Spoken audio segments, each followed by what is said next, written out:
नमस्कार, मैं हूं अभिषेक। द स्मार्ट एसेट में आप सब लोगों का बहुत बहुत स्वागत है। पहले ही आप सब लोगों को मैं सॉरी और थैंक यू दोनों बोलना चाहूँगा। सॉरी इसलिए कि मैं इतना दिन वीडियो शेयर नहीं कर पाया, और थैंक यू फिर भी आप लोग मेरे साथ बने रहे। लॉकडाउन की वजह से सबका ज़िंदगी बदल गया है, मेरा भी ज़िंदगी थोड़ा बदल गया है। मैं एक एसेंशियल सर्विस के साथ जुड़ा हुआ हूँ, इसीलिए मेरा कोई तो छुट्टी नहीं था, क्योंकि काम बहुत ही ज़्यादा था और जॉब लोकेशन पर भी रहना पड़ रहा था। इसीलिए मैं वीडियो शेयर नहीं कर पाया। ये बोलना चाहूँगा आप लोगों को, और थैंक यू कि आप लोग फिर भी मेरे साथ बने रहें। स्मार्ट एसेट चैनल को सब्सक्राइब कीजिए, और सब्सक्राइब करते वक्त बेल आइकन को ज़रूर दबाइए लेटेस्ट फिनेंशियल वीडियो पाने के लिए। मैं शेयर मार्केट रिलेटेड जो बेसिक कोर्स है वो एपिसोड ऑलरेडी चालू किया था, 2-3 वीडियो शेयर कर चुका हूँ ऑलरेडी।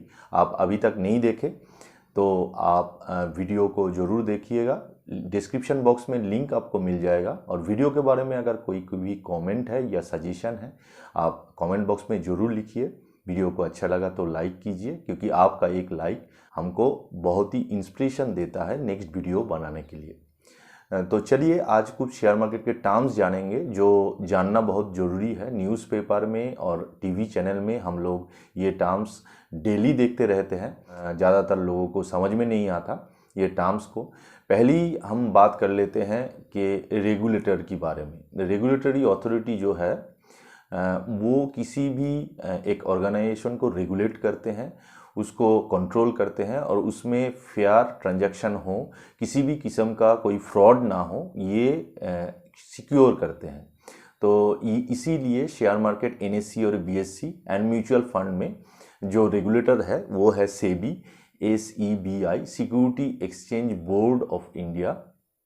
तो इसमें वो share market and mutual fund को रेगुलेट करते हैं, उसी में किसी किस्म का फ्रॉड ना हो, बायर को सही तरह से शेयर मिले और शेयर को सेलर को सही तरह से उसका पैसा मिले, ये इंश्योर करते हैं। सेबी या बहुत ही एक अहम भूमिका निभाता है।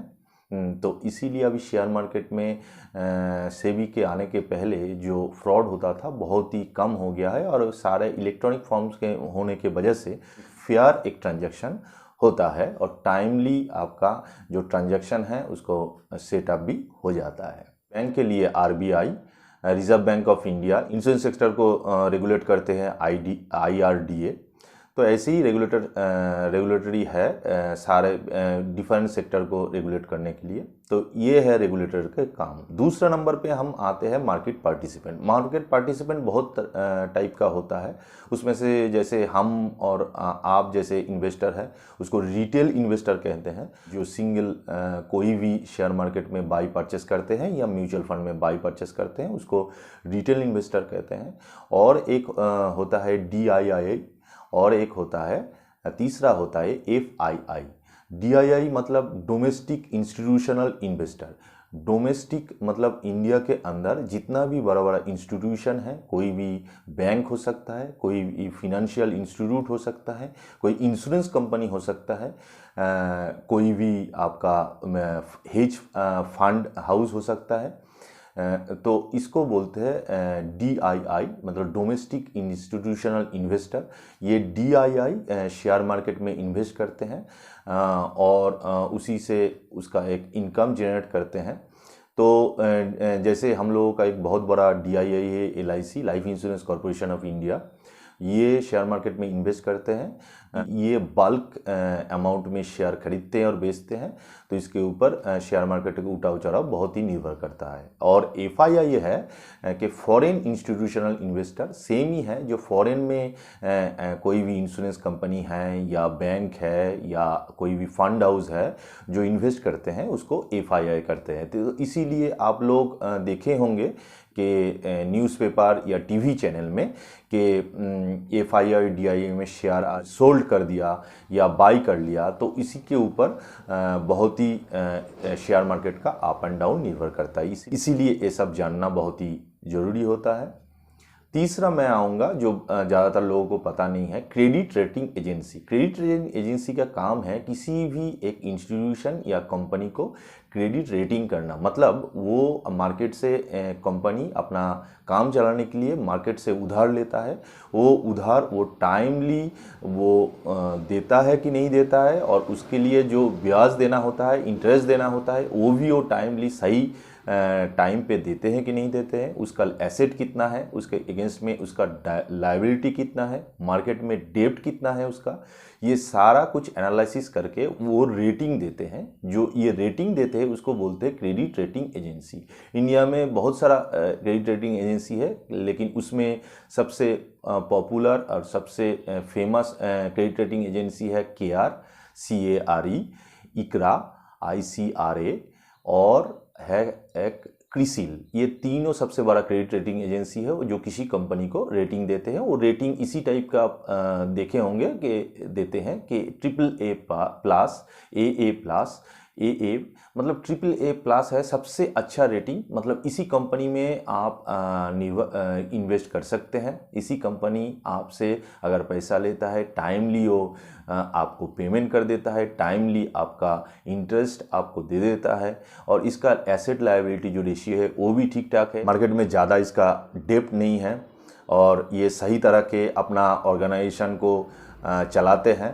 तो ये क्रेडिट रेटिंग एजेंसी बहुत ही इम्पोर्टेंट है। इसको देख के आपको पता लग जाता है कि कंपनी का क्रेडिबिलिटी कितना है।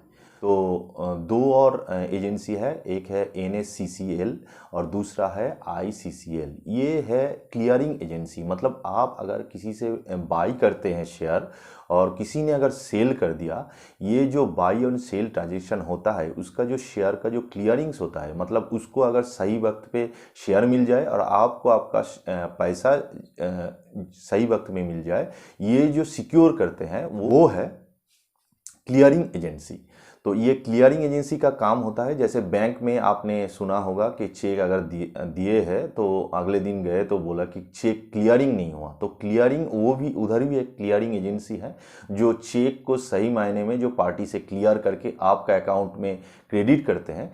ऐसे ही शेयर मार्केट में दो क्लियरिंग एजेंसी है, एक है NSCCL और दूसरा है ICCL। तो इसीलिए ये दोनों के बारे में भी ये ज़्यादा हम लोगों का डेली लाइफ में लगता ही नहीं है, क्योंकि ये ऑटोमेटिक ही काम करता है किसी को, लेकिन इसको बारे में जान लेना बहुत ही ज़रूरी है।